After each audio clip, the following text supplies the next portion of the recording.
Bismillahirrahmanirrahim. Bismillahirrahmanirrahim. Assalamualaikum warahmatullahi wabarakatuh. Alhamdulillah wassalatu wassalam ala Rasulillah wa ala alihi wa ashabihi wa man walah wa man tabi'ahum bi ihsanin ila yaumil qiyamah. Rabbi israhli sadri wa yassirli amri wahlul 'uqdatam min lisani yafqahu qauli. Alhamdulillah, segala puji hanya bagi Allah. Salawat dan salam semoga selalu tercurah kepada Nabi Muhammad Sallallahu Alaihi Wasallam, pada para keluarganya, kepada para sahabatnya, kepada para umatnya, dan semoga kita termasuk di dalamnya yang setia mengikuti sunnah-sunnah beliau. Amin ya rabbal alamin. Ikhwati fillah, anak-anak 7A sampai dengan 7D. Pertama-tama Bapak ingin memperkenalkan diri. Nama Bapak adalah Raka Prasetyo. Alhamdulillah Bapak pada tahun ajaran ini diberikan kesempatan, diberikan amanah untuk mengajar pendidikan agama Islam di kelas 7A sampai dengan 7D. Alhamdulillah kita masih diberikan kesempatan oleh Allah Subhanahu wa taala untuk bisa bertatap muka melalui media Google Meet ini. Para insya Allah akan menyampaikan materi yang pertama kali melalui daring ini dengan judul "Dengan ilmu pengetahuan semua menjadi mudah". Paraka akan berbagi layar kepada kalian. Silakan kalian bisa melihat di layar kaca kalian.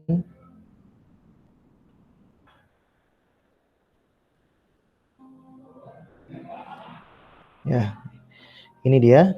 Kita memiliki timeline.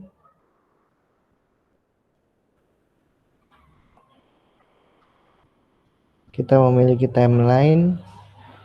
Dubai adalah negara maju, ya. Dubai adalah negara maju. Apa yang Anda pikirkan dari timeline di atas?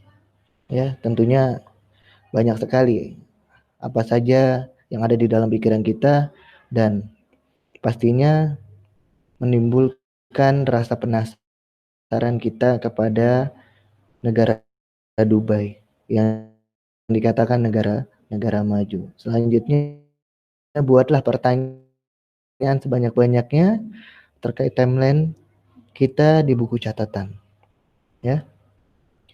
Nah, ini tonton, ya.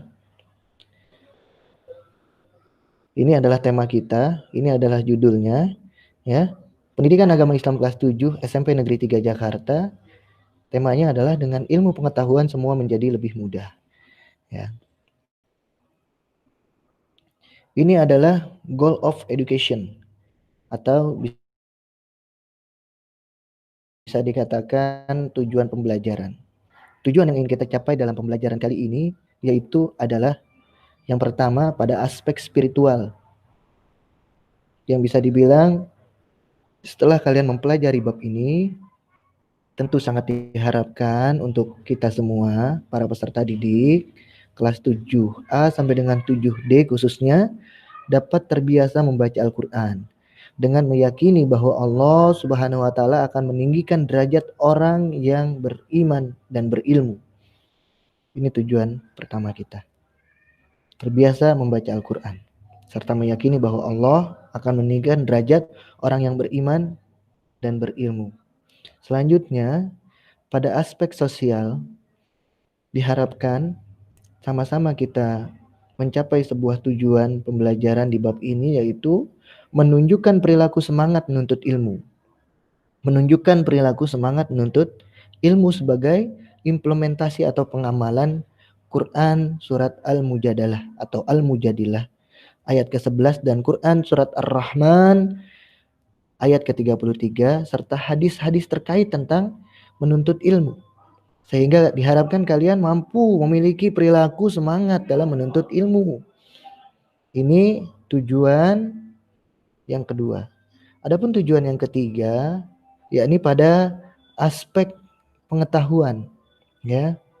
Setelah kalian mempelajari bab ini, diharapkan para peserta didik mampu memahami makna, ya. Memahami makna Quran surat Al-Mujadilah atau Quran surat Al-Mujadalah ayat ke-11 dan Quran surat Ar-Rahman ayat ke-33. Dan tentunya disertai dengan hadis terkait tentang menuntut ilmu. Adapun pada aspek keterampilan yang diharapkan setelah kalian mempelajari bab ini, yaitu yang pertama, kalian mampu membaca Quran surat Al-Mujadalah atau Al-Mujadilah ayat ke-11 dan Quran surat Ar-Rahman ayat ke-33 dengan tartil tentunya, dengan kaidah tajwid yang tepat, ya. Tidak yang panjang dipendekkan, yang pendek dipanjangkan, tetapi tepat sasaran, makhrajul huruf, pelafalan huruf, setiap hurufnya itu tepat, ya. Ini yang diharapkan, keterampilan yang kalian miliki, yaitu membaca dengan tartil kedua surat dan hadis terkait tentunya.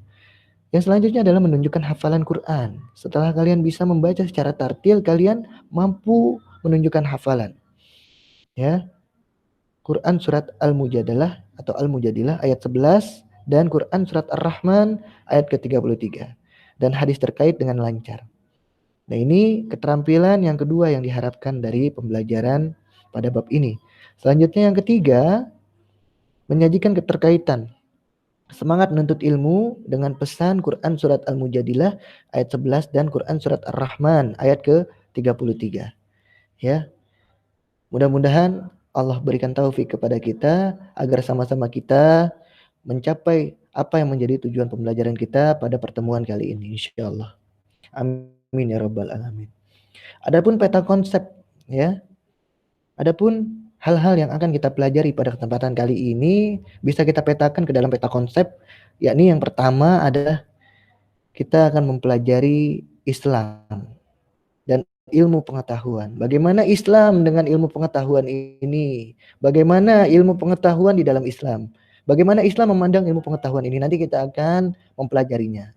Selanjutnya kita akan mempelajari, membaca dan menghafal Quran surat Al-Mujadilah atau Al-Mujadalah ayat 11 dan juga Quran surat Ar-Rahman ayat ke-33 serta hadis-hadis terkait tentang menuntut ilmu. Selanjutnya, setelah kita membaca dan menghafalkan, kita memahami makna dari Quran surat Al-Mujadalah ayat ke-11 dan Ar-Rahman ayat ke-33 serta hadis terkait apa sih sebetulnya maknanya, ini harus kita pahami bersama, ya. Agar tujuannya adalah kalian bisa atau mampu menerapkan perilaku cinta ilmu pengetahuan, ya. Ini adalah peta konsep pembelajaran kita pada kesempatan kali ini. Selanjutnya, mari kita renungkan bersama, ya. Kita baca dari yang sebelah kiri terlebih dahulu.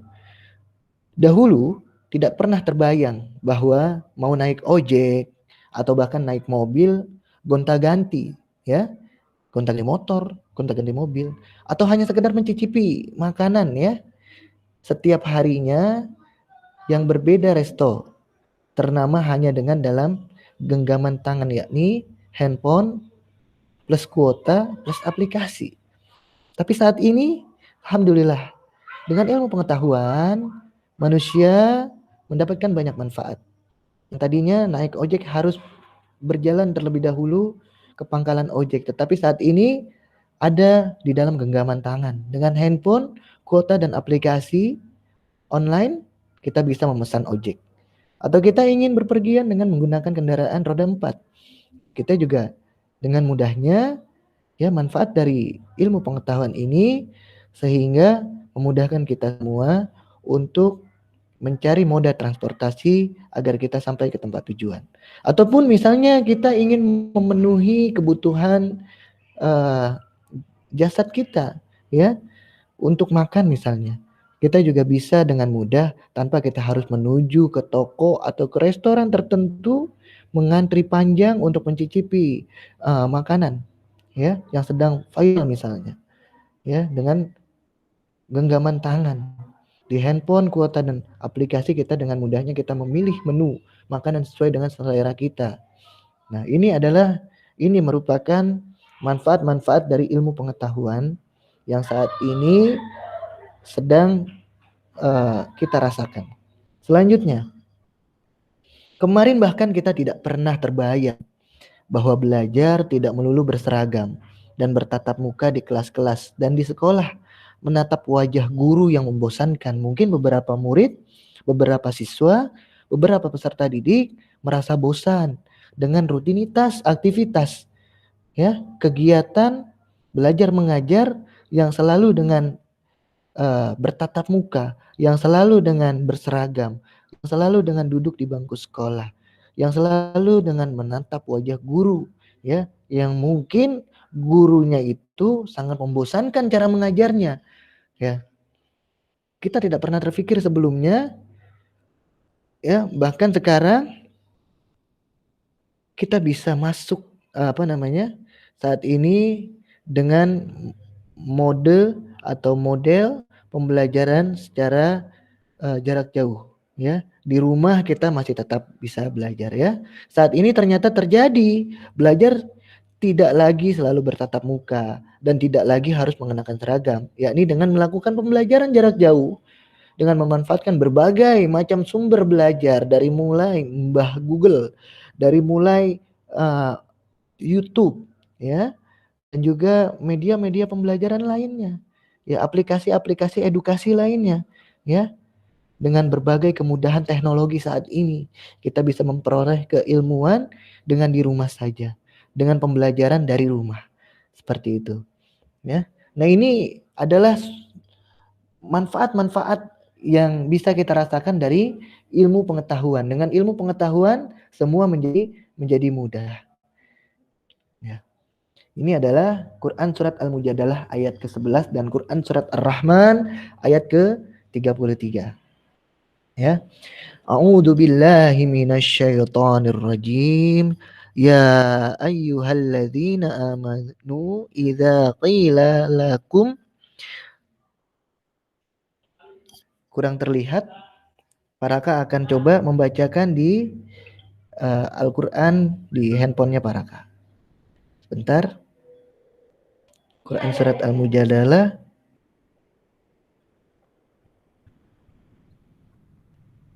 ya, ayat 11.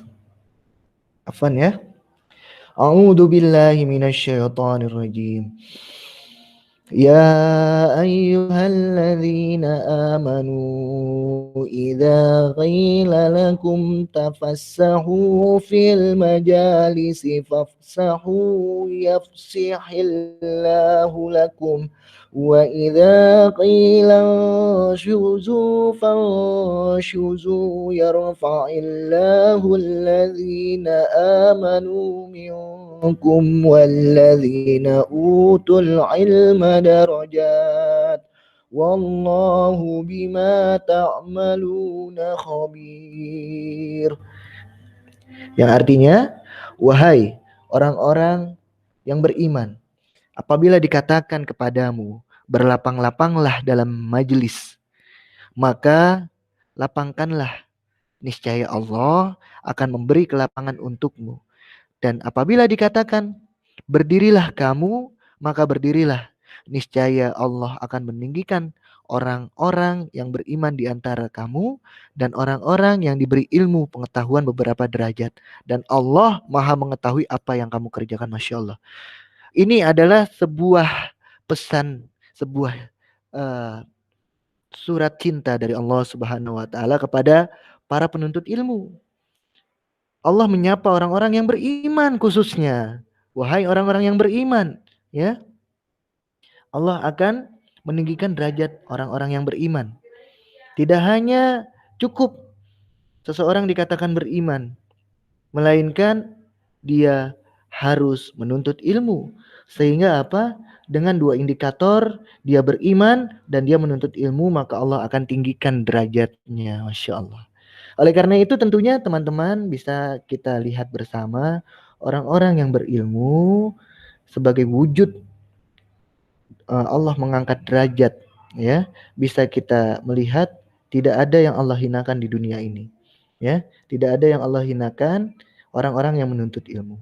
Apalagi orang-orang yang menuntut ilmu syar'i, apalagi orang-orang yang menuntut ilmu agama, Allah tidak akan hinakan, ya. Allah akan muliakan, Allah akan angkat derajatnya, ya.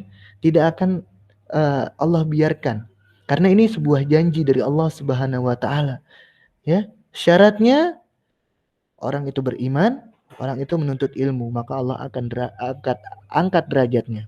Seperti itu. Sehingga coba teman-teman bisa nggak dapatkan, ya, orang-orang yang belajar ilmu agama, ada nggak yang dihinakan oleh Allah Subhanahu Wa Taala di dunia ini? Atau sebuah analogi, ya, jabatan paling tinggi di negara kita ini, jabatan apakah itu? Ya, pasti banyak jawaban, pasti beragam jawaban. Ada yang mulai dari direktur sampai dengan presiden katakan. Jabatan direktur dan presiden. Ketika misalnya berhadapan dengan orang yang berilmu, ilmu agama khususnya misalnya, ya, atau ilmu-ilmu dunia lainnya, misalnya ilmu pengetahuan. Ketika seorang direktur dan seorang presiden berhadapan dengan seorang ulama, siapakah yang cium tangan? Apakah ulama tersebut atau presiden atau direktur itu yang akan cium tangan? Ya, tentunya kalian sendiri yang bisa menemukan jawabannya. Atau mungkin yang lain dalam ilmu pengetahuan. Ada seorang profesor, ya, seorang profesor. Dia memiliki keilmuan tentang pendidikan, katakan. Ya. Tentunya ketika bertemu dengan direktur dan presiden, jabatan yang paling tinggi di negeri kita ini, tentunya mereka, para direktur dan para presiden yang mengundang profesor pasti akan menghargai, menghormati, bahkan cium tangan dengan profesor tersebut. Nah, ini adalah sebuah kemuliaan yang ada di dunia kepada orang-orang yang beriman dan orang-orang yang menuntut ilmu. Karena ini adalah bentuk Allah mengangkat derajatnya. Oleh karena itu, marilah teman-teman, kita sebagai orang yang beriman, kita sudah beriman, indikator yang pertama kita sudah penuhi, ya. Oleh karena itu, marilah kita sebagai orang yang beriman, ya. Oleh karena itu kita mempelajari ilmu syar'i, ilmu agama, ya. Kita bersemangat dalam menuntut ilmu agama. Oke. Mudah-mudahan paham sampai sini ya. Selanjutnya disebutkan di dalam Quran surat Ar-Rahman ayat ke-33. Baraka akan kembali melihat Al-Quran yang ada di handphonenya Baraka karena kurang terlihat di sana.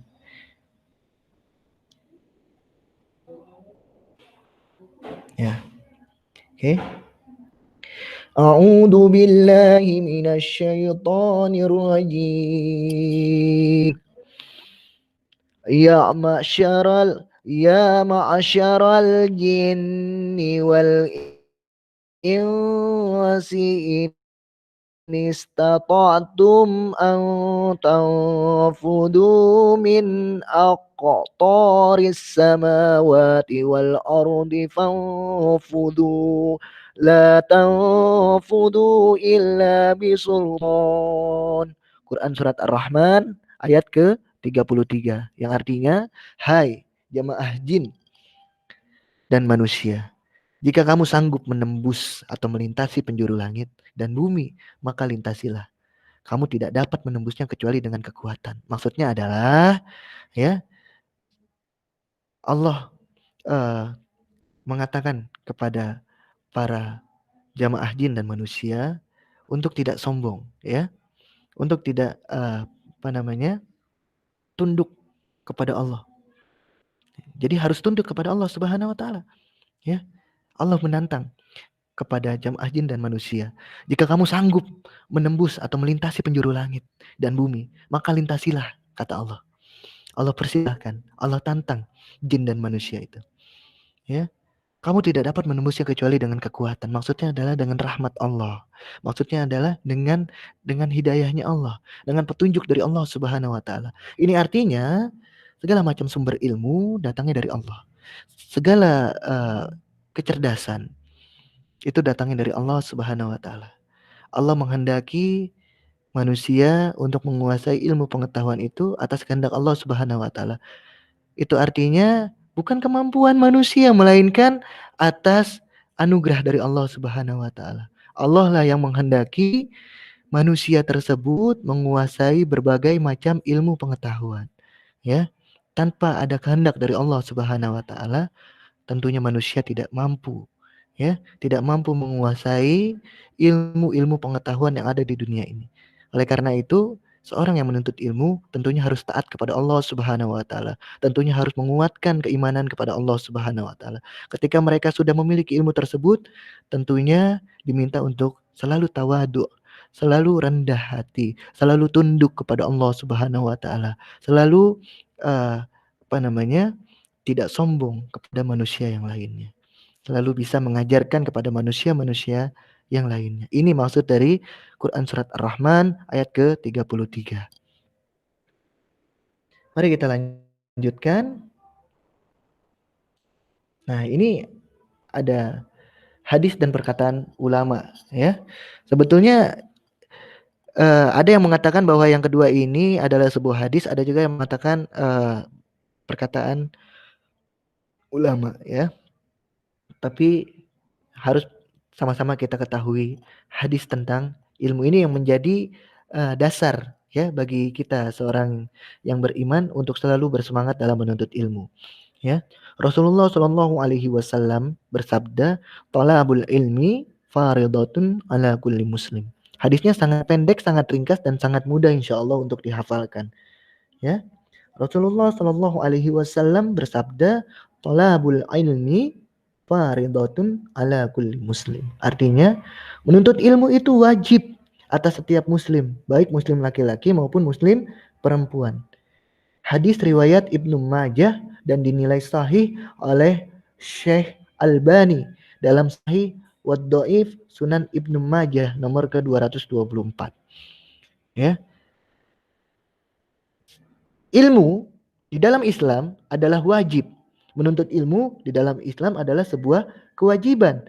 Yang namanya wajib tentunya jika dilakukan akan mendapatkan keutamaan dari Allah Subhanahu wa taala. Akan mendapatkan pahala dari Allah Subhanahu wa taala, akan mengantarkan pelakunya ke dalam surga. Bahkan ilmu sendiri ya dihitung sebagai pahala jihad fisabilillah. Pahala berjihad di jalan Allah Subhanahu wa taala. Orang yang menuntut ilmu lalu meninggal dunia, maka Allah catat mereka sebagai orang-orang yang berjuang di jalan Allah, dan Allah akan mudahkan hisabnya dan Allah akan masukkan ke dalam surga. Karena apa? Karena dasarnya menuntut ilmu itu wajib bagi orang-orang muslim, baik muslim laki-laki maupun muslim perempuan. Jika wajib, jika tidak ada atau jika ada yang tidak menuntut ilmu, maka berdosa, maka akan mendapatkan laknat dari Allah Subhanahu wa taala, maka dia akan mendapatkan kehinaan berupa kebodohan di dunia, ya, dan kebutaan di akhirat. Nauzubillah summa nauzubillah. Mudah-mudahan Allah mudahkan kita semua dalam menuntut ilmu, khususnya ilmu-ilmu syar'i, ilmu yang menjadi kewajiban bagi seorang muslim. Nah, selanjutnya sebuah perkataan ulama salaf atau sebuah hadis juga ya. Sebutkan tolabul ilmi minal mahdi ilal lahdi. Ya. Tolabul ilmi minal mahdi ilal lahdi. Artinya tuntutlah ilmu dari buayan atau bisa dikatakan ketika masih kecil ya hingga liang lahat sampai meninggal dunia.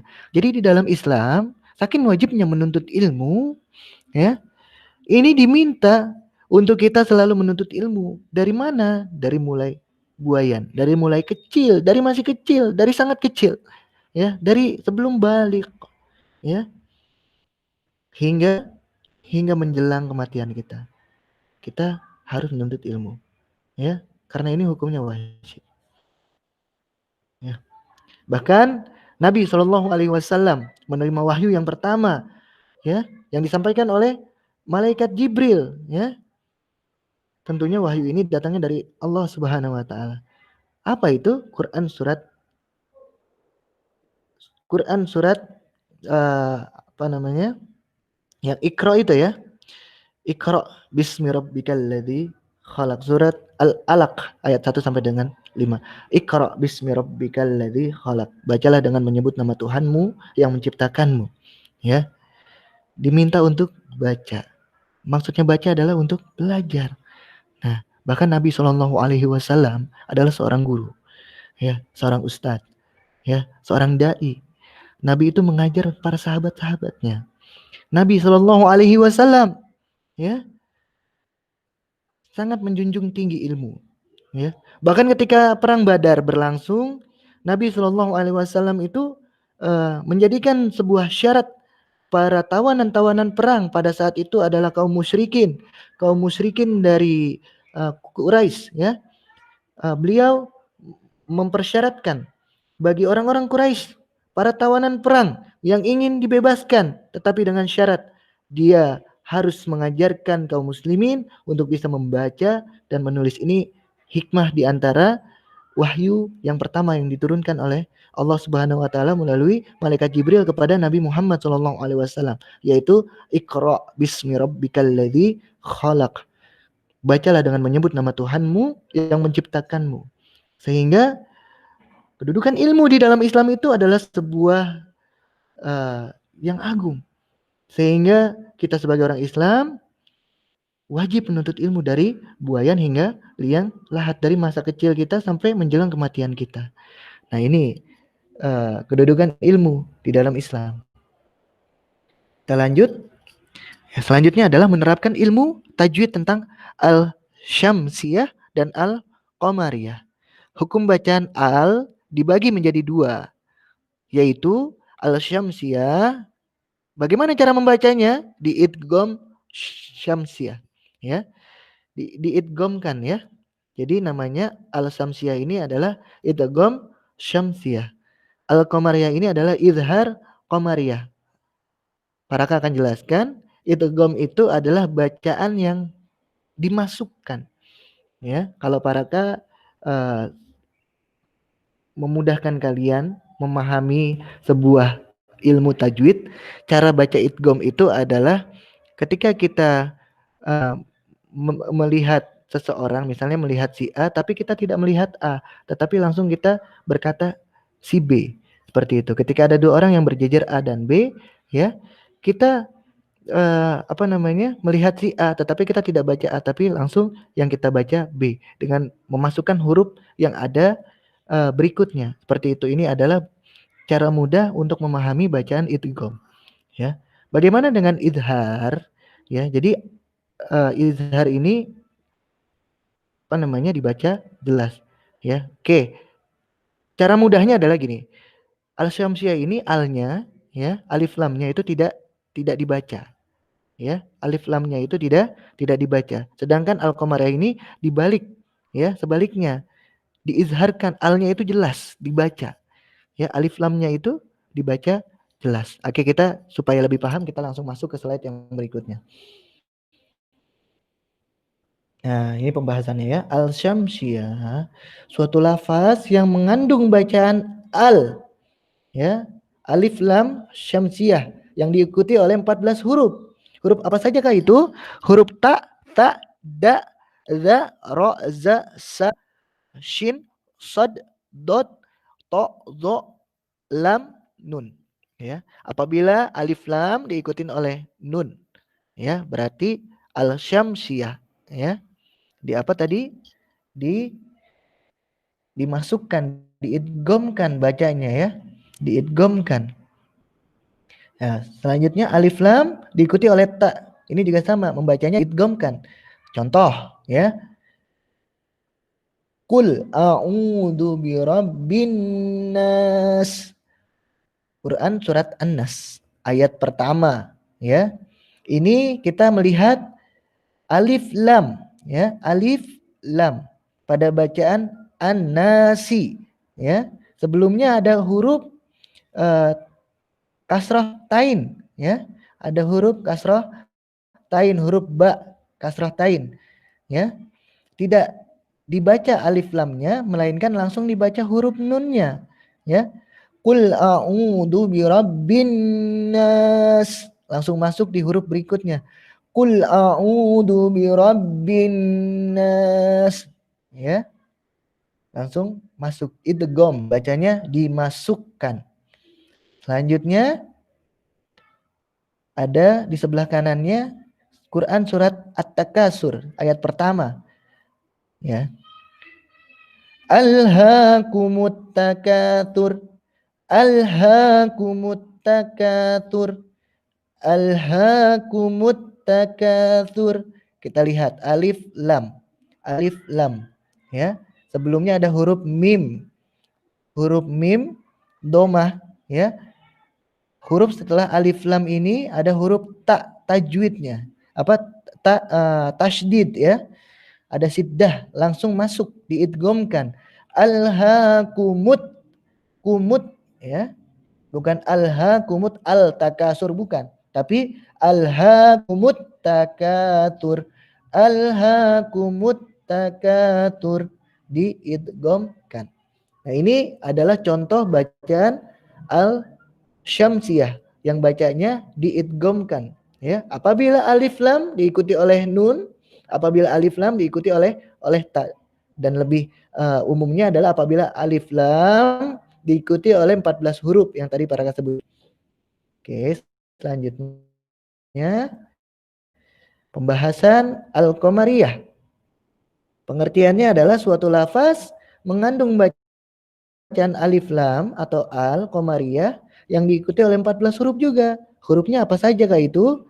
Alif, ba, ja, ha, kho, ain, ghain, fa, qaf, kaf, mim, waw, ha, ya.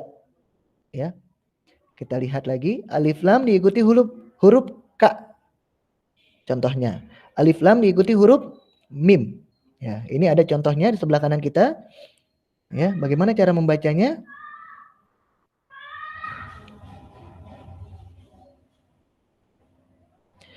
Nah, ada surat Al-Kautsar ya. Inna a'tainakal kautsar. Inna a'tainakal kautsar. Inna a'tainakal kautsar. Alif lamnya terbaca ya. Oke, selanjutnya contoh yang berikutnya adalah Quran surat Al-Maun. Narullahil muqadah. Afwan, surat Al-Humazah. Narullahil muqadah. Narullahil muqadah. Narullahil muqadah. Nah, ini adalah contoh al-qamariyah. Alif lamnya jelas. Alif lamnya dibaca izhar jelas. Inna a'tainakal kautsar. Ya, jelas ya. Narullahil muqadah. Jelas dibacanya. Oke, kita lanjutkan.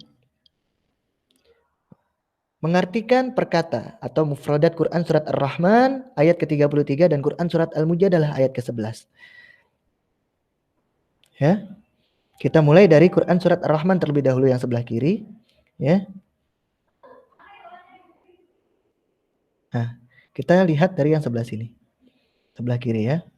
Ya ma'syara, artinya wahai golongan. Al-jinni wal insi, jin dan manusia. Inistata'tum, jika kalian sanggup. Al-tanfudu, untuk menembus. Min aqtarin, dari sebagian penjuru. As-samawati wal ard, langit dan bumi. Fanfudu, maka tembuslah. La tanfuduna, kalian tidak akan menembusnya. Illa bisultan, kecuali dengan kekuasaan Allah Subhanahu wa taala. Ya, ini Allah menunjukkan kekuasaannya. Ya. Allah menantang jin dan manusia, ya. Ketika ada yang mampu menembus langit dan bumi, maka silakan tembuslah, ya. Kata Allah, tidak akan mampu kalian ya, kecuali dengan izin Allah, dengan kekuasaan Allah, dengan hidayah dari Allah, dengan taufik dari Allah Subhanahu wa taala. Ya. Para kaulang sekali lagi surat Ar-Rahman ayat ke-33. Ya ma'syara, wahai golongan al-jinni wal insi, jin dan manusia. Inistata'tum, jika kalian sanggup. Al-tanfudu, untuk menembus. Min aqtari, dari sebagian penjuru. As-samawati wal ard, langit dan bumi. Fanfudu, maka tembuslah. La tanfuduna, kalian tidak akan menembusnya. Illa bisultan, kecuali dengan kekuasaan Allah Subhanahu wa taala. Ya. Selanjutnya Quran surat Al-Mujadalah ayat ke-11. Kita mulai dari yang sebelah kiri lagi. Ya ayyuhalladzina, wahai orang-orang yang amanu, mereka beriman. Idza qila lakum, apabila dikatakan kepada kalian, tasuhu, tasahu, berlapang-lapanglah kalian. Fil majalisi, di dalam majelis. Fafsahu, maka berlapang-lapanglah. Inshuzu, berdirilah kalian. Fanzu, maka berdirilah. Yarfa'illahu, Allah Subhanahu wa taala mengangkat, minkum, di antara kalian, utul ilma, orang yang berilmu, darajat, beberapa derajat, bima ta'maluna, dengan apa yang kamu kerjakan. Khabirun, Allah Subhanahu wa taala maha teliti. Para ulang sekali lagi. Ya ayyuhalladzina, wahai orang-orang yang beriman. Amanu, mereka beriman. Idza qila lakum, apabila dikatakan kepada kalian, tasahu, berlapang-lapanglah kalian. Fil majalisi, di dalam majelis. Fafsahu, maka berlapang-lapanglah. Fafsahu, maka berlapang-lapanglah. Inshuzu, berdirilah kalian. Fanshuzu, maka berdirilah. Yarfa'illahu, Allah Subhanahu wa taala mengangkat, minkum, di antara kalian, utul ilma, orang yang berilmu, darajat, beberapa derajat, bima ta'maluna, dengan apa yang kamu kerjakan. Khabirun, Allah Subhanahu wa taala maha teliti. Nah, ini bisa kalian nanti hafalkan ya.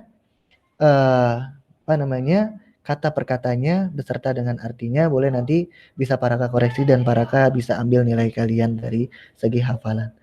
Poin besarnya adalah bagaimana kalian bisa paham ayat per ayat itu dan bisa meresap di dalam hati kalian. Oke, selanjutnya berikut ini Paraka akan sampaikan tentang keutamaan menuntut ilmu ya, dan orang yang menuntutnya. Bagaimana Islam memandang orang-orang yang menuntut ilmu ini, dan bagaimana para pelaku penuntut ilmu. Kita lihat di sini ya. Oke. Keutamaan menuntut ilmu dan orang yang menuntutnya ya. Sekarang kita lihat dari yang pertama dulu sebelah kiri. Ilmu menyebabkan dimudahkannya jalan menuju surga. Ya, jadi disebutkan dalam sebuah hadis ya. Rasulullah Shallallahu alaihi wasallam bersabda ya, barang siapa yang menempuh jalan untuk menuntut ilmu, maka Allah mudahkan jalannya menuju surga. Nah, ini sebuah janji dari Allah Subhanahu wa taala ya, bagi orang-orang yang menuntut ilmu. Maksudnya menempuh suatu jalan di sini ada dua.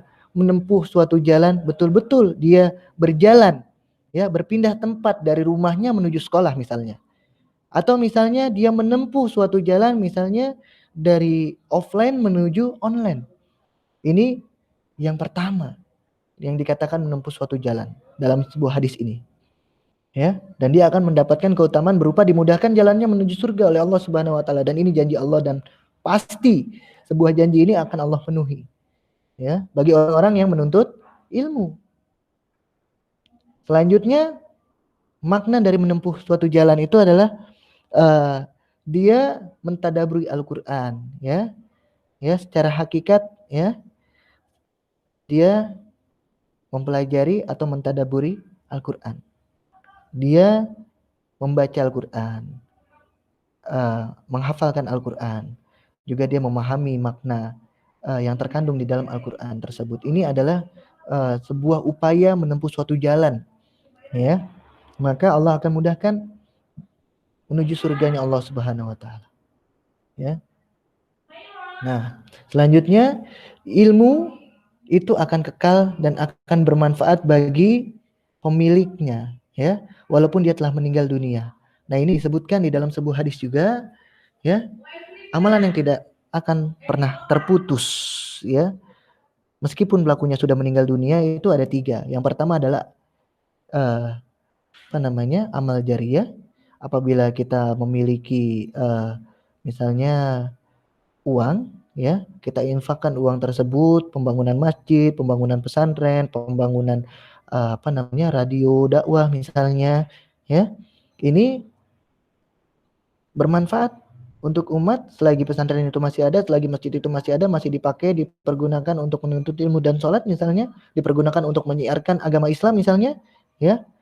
Maka sekalipun orang yang berinfak itu sudah meninggal dunia, itu pahalanya akan terus mengalir, ya, akan kekal meskipun pelakunya atau orang yang menginfakkan hartanya dia sudah meninggal dunia. Selanjutnya yang kedua adalah ilmu yang bermanfaat, ya. Orang yang mengajarkan sebuah ilmu, mengajarkan sesuatu itu, kalau misalnya orang yang sudah meninggal dan ilmu itu bermanfaat, masih digunakan terus menerus, maka dia akan terus menerus mendapatkan pahala. Misalnya seorang kakak mengajari adiknya naik sepeda, akhirnya adiknya itu bisa naik sepeda dan kakaknya meninggal dunia. Adiknya terus naik sepeda dengan menuju ke tempat pengajian misalnya untuk mengaji, membaca Iqra, membaca Al-Qur'an, menghafal Al-Qur'an, dan dia akan terus mendapatkan aliran-aliran pahala yang disebut dengan pahala jariyah. Meskipun si kakaknya sudah meninggal dunia, karena dia telah mengajarkan adiknya naik sepeda.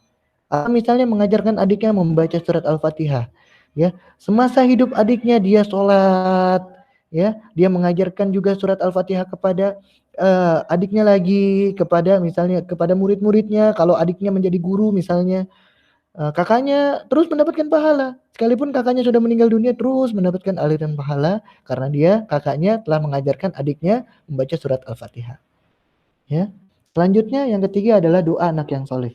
Ketiga, misalnya kalian menjadi seorang ayah dan ibu ketika nanti kalian dewasa, ya.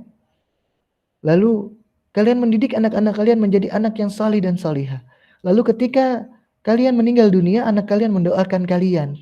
Karena kalian orang tuanya, kalian mampu mendidik anak kalian menjadi anak-anak yang salih dan salihah. Ketika kalian meninggal dunia, maka anak kalian mendoakan kalian.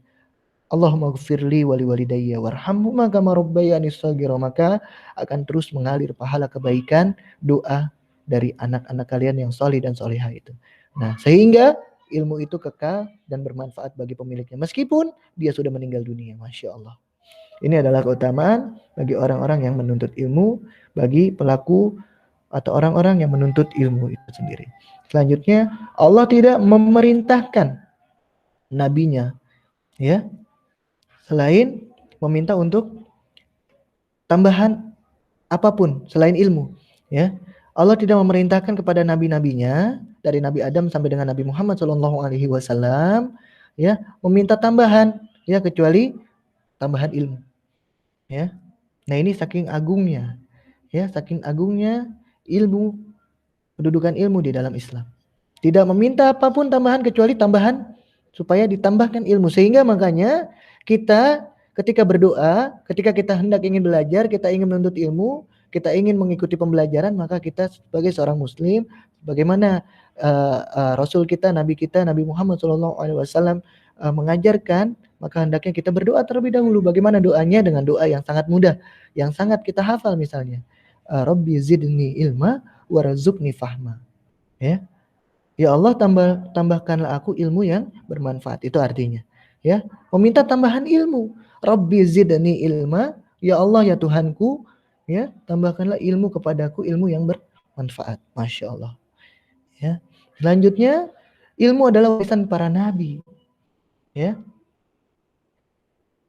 yang diwariskan oleh para nabi kepada anak-anaknya yang menjadi nabi dan rasul juga, ya. Ini adalah ilmu. Bukannya harta, ikhwah. Bukannya benda, tetapi ilmu diwariskan. Yang diwariskan adalah ilmu. Ya, karena kalau yang diwariskan ilmu itu tidak akan pernah putus, tidak akan pernah mati. Ya, ilmu itu tidak akan pernah hilang, kekal. Semakin banyak kita mengajarkan orang tentang apa yang kita miliki, maka ilmu itu akan terus melekat di dalam benak kita, akan terus melekat di dalam jiwa kita, akan terus melekat di dalam akal kita, dalam pikiran kita. Selanjutnya, orang yang dipahamkan agama adalah orang yang dihendaki kebaikan. Disebutkan dalam sebuah hadis Rasulullah Shallallahu Alaihi Wasallam bersabda yang artinya, ya, barang siapa ya yang dipahamkan tentang ilmu, khususnya ilmu agama, maka Allah kehendaki dia dalam kebaikan. Kurang lebih seperti itu redaksi hadisnya. Ya. Nah, jadi ketika kita dipahamkan oleh Allah Subhanahu wa taala tentang suatu ilmu, ilmu agama misalnya, kita dimudahkan oleh Allah untuk bisa membaca Al-Qur'an, berarti kita dihendaki oleh Allah Subhanahu wa taala menjadi orang yang baik. Kita dikehendaki menjadi manusia yang mulia, ya. Bahkan disebutkan dalam sebuah hadis misalnya apa namanya? Sebaik-baiknya manusia adalah orang yang membaca Al-Qur'an dan mengajarkannya kepada orang lain, ya. Nah, ini adalah sebuah keutamaan, ya. Selanjutnya khairukum, ya, hadisnya itu para baru ingat, hadis ini diriwayatkan dari jalur Utsman bin Affan, ya. Khairukum man ta'allamal Qur'an wa 'allamahu. Khairukum man ta'allamal Qur'an wa 'allamahu.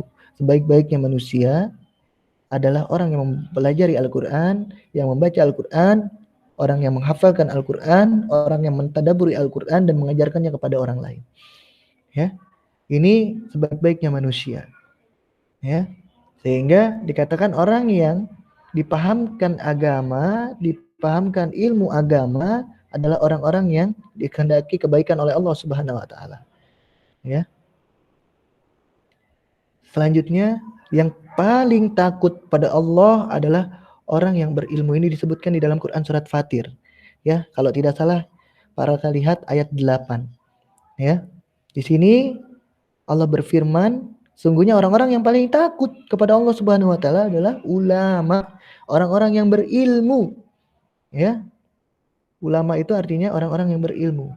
Orang alim itu adalah orang yang berilmu. Ya. Nah, ini keutamaan orang-orang yang menuntut ilmu. Orang yang menuntut ilmu, orang yang banyak ilmunya itu adalah ulama. Seorang ulama itu orang yang paling takut kepada Allah Subhanahu wa taala. Kalau dia makin banyak ilmunya, dia tidak takut kepada Allah Subhanahu wa taala, berarti dia bukan ulama. Ya. Tentunya di dalam Islam orang yang mempelajari ilmu semakin banyak pemahaman yang dia pahami, ya. Tentunya dia akan semakin takut kepada Allah Subhanahu wa taala. Seperti itu. Selanjutnya, orang yang berilmu akan Allah angkat derajatnya tadi, ya, di dalam Quran surat Al-Mujadalah ayat ke-11. Orang-orang yang beriman kata Allah, ya. Dan orang-orang yang menuntut ilmu maka Allah akan angkat derajat. Allah akan muliakan dia baik di dunia maupun di akhirat. Ya, bahkan ada sebuah hadis yang mengatakan ketika di yaumil akhir nanti Allah Subhanahu wa taala mengatakan kepada orang-orang yang menghafalkan Al-Qur'an, bacalah dan tartilkanlah, maka kedudukanmu di surga adalah sesuai dengan bacaanmu yang terakhir. Masya Allah. Ya, semakin banyak hafalan yang kita miliki akan semakin tinggi kedudukan surga yang akan kita tempati. Jika kita ingin mendapatkan surga Firdaus Allah, ya, bersama para nabi, bersama para sahabatnya, maka kita memperbanyak hafalan Al-Qur'an. Semakin banyak Al-Qur'an yang kita hafal, maka akan semakin tinggi juga kedudukan kita di surganya Allah Subhanahu wa taala. Ya. Oke, ini adalah sebuah bentuk Allah angkat derajat orang-orang yang beriman dan orang-orang yang menuntut ilmu. Ya, baik di dunia maupun di akhirat. Di dunia Allah muliakan, Allah tidak akan sengsarakan, Allah akan beri nikmat, ya. Allah akan berikan rizki, keberkahan. Tidak akan miskin, ya, tidak akan kebelangsak. Di akhirat akan diberikan surga oleh Allah Subhanahu wa taala. Dan itu adalah sebuah hal-hal yang harus kita harapkan. Ya. Selanjutnya perilaku orang yang cinta ilmu. Ayo kita coba pahami apa saja sih perilaku orang yang cinta ilmu. Wujud seorang murid di dalam Islam tentunya yang pertama adalah menjaga adab terhadap guru. Bagaimana cara menjaga adab kepada guru? Yang pertama, tentunya dia harus hormat kepada gurunya. Ya, dia harus sopan, santun tentu. Ini harus, ya, dia harus menghargai gurunya.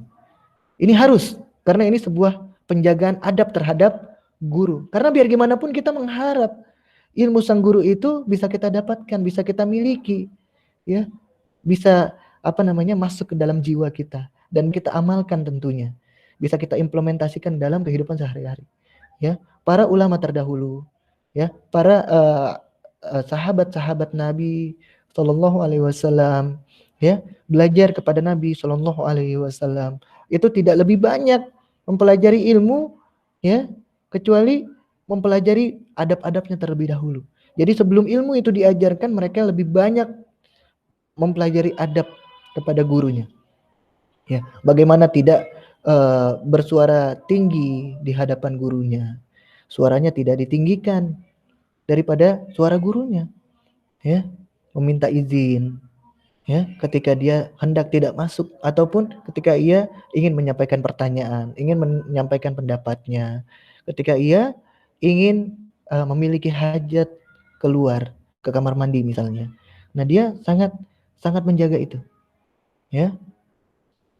Selanjutnya, orang yang menuntut ilmu ini dalam Islam tentunya tawadhu, ya, rendah hati. Semakin tinggi ilmunya, semakin banyak yang dia kuasain, semakin banyak yang dia pahami, ya, maka dia akan semakin tunduk kepada Allah Subhanahu wa taala. Maka dia akan semakin tawadhu, rendah hati kepada manusia lainnya. Dia mau berbagi keilmuannya kepada manusia yang lainnya, karena dia tidak ingin ilmunya itu terkubur bersama jasadnya, melainkan dia ingin menjadikan ilmunya sebagai ilmu yang bermanfaat, yang bisa diamalkan oleh banyak orang dan bisa mendatangkan pahala ketika dia meninggal dunia. Ini adalah contoh atau wujud seorang murid di dalam Islam, tawadhu. Yang ketiga, berakhlak baik terhadap guru, ya. Berakhlak baik ketika misalnya bertemu dengan guru, saling bertegur sapa, bukan buang muka atau pura-pura nggak ngelihat, tetapi mengucapkan salam, menebar senyuman, ya. Assalamualaikum, waalaikumsalam, ya, tanya kabar gurunya, bagaimana kabar bapak, bagaimana kabar ibu, alhamdulillah sehat, ya, seperti itu, berakhlak baik, ya. Dan ini menebarkan salam juga merupakan suatu kewajiban bagi seorang muslim kepada muslim lainnya. Di antara kewajiban-kewajiban seorang muslim yang harus kita tunaikan haknya, yaitu memberikan salam. Ketika kita bertemu dengan seorang muslim, kita ucapkan salam, kita tebarkan salam, ya. Assalamualaikum, keselamatan bagimu, keberkahan, ya. Kalau orang-orang di luar Islam mungkin selamat pagi, selamat siang, selamat malam. Selamatnya cuma pagi doang, selamatnya cuma siang doang, selamatnya cuma malam doang. Selamat pagi, selamatnya pagi doang, siangnya nggak selamat, ya. Selamat siang, siang doang selamat, sorenya tidak selamat, gitu. Selamat malam, selamatnya malam doang, paginya nggak selamat, bisa jadi. Nah, kalau kita Islam, assalamualaikum, keselamatan, ya, dan kesejahteraan, keberkahan kepada kalian. Ya, ini meliputi selamat pagi, siang dan malam, dan jangan diganti, ya. Jangan diganti dengan salam-salam yang lain, cukup dengan assalamualaikum warahmatullahi wabarakatuh. Tanyakan kabarnya. Bahkan ada sebuah hadis, ya, Rasulullah Shallallahu Alaihi Wasallam bersabda yang artinya ketika dua orang muslim bertemu, saling mengucapkan salam, ya, berjabat tangan, maka akan Allah hapuskan dosa-dosanya, dan malaikat mengelilingi kedua orang tersebut, ya, dan mencatat pahala-pahala kebaikan apa yang menjadi bahan-bahan pembicaraannya selama dia tidak membicarakan orang lain, selama dia tidak membicarakan keburukan-keburukan orang lain. Ya, dicatat terus, ya, malaikat itu akan terus mencatat sampai orang itu berpisah. Seperti itu, Masya Allah, ya. Ini hikmah dari berakhlak baik, ya, apalagi kepada guru. kepada sesama muslim ini harus, apalagi kepada guru ya harus kita hormati, berakhlak baik ya. Selanjutnya, selalu menanti saat-saat sedang belajar. Nah, jadi seorang murid di dalam Islam itu, seorang muslim menjadi seorang murid itu harus bersemangat dalam menanti ya saat-saat sedang belajar, bukan malah ya pelajaran PAI, ya paraka lagi, ya bosen deh, ya ngantuk, ya waktunya tidur dan lain sebagainya. Nauzubillah, summa nauzubillah. Berarti ini tidak menunjukkan wujud seorang muslim yang selalu bersemangat dalam menuntut ilmu. Ya, kita harus terus ya berseri-seri wajah kita di hadapan guru kita. Jangan sampai kita bermuka masam, jangan sampai kita bersedih hati ketika guru kita masuk ke dalam kelas. Ya, ini wujud semangat kita dalam menuntut ilmu. Karena apa? Karena kita ingin mendapatkan keutamaan. Ya, berupa apa? Ya berupa diangkat derajatnya oleh Allah Subhanahu wa taala. Berupa apa? Berupa mendapatkan kemuliaan di dunia dan akhirat. Berupa apa? Berupa mendapatkan pahala kebaikan. Berupa apa? Berupa dihapuskannya dosa-dosa. Berupa apa lagi? Berupa dimasukkan ke dalam surganya Allah Subhanahu wa taala. Ya, itu. Mudah-mudahan dapat dipahami ya. Ini yang terakhir. Syukran jazakumullah khairan para ucapkan kepada kalian yang telah memperlihatkan atau memperhatikan materi yang Baraka sampaikan pada kesempatan kali ini. Baraka berpesan kepada kalian semoga kita semua meraih seluruh keutamaan dalam menuntut ilmu dan diberikan kesabaran dalam menuntut ilmu hingga akhirnya selalu merasa tawadu terhadap ilmu yang dimiliki. Amin ya rabbal alamin. Ya, Baraka cukupkan, kita sama-sama cukupkan dengan membaca hamdalah ya dan doa kafaratul majelis. Alhamdulillahirabbil alamin. Subhanakallahumma wa bihamdika asyhadu an la ilaha illa anta astaghfiruka wa atubu ilaik. Assalamualaikum warahmatullahi wabarakatuh.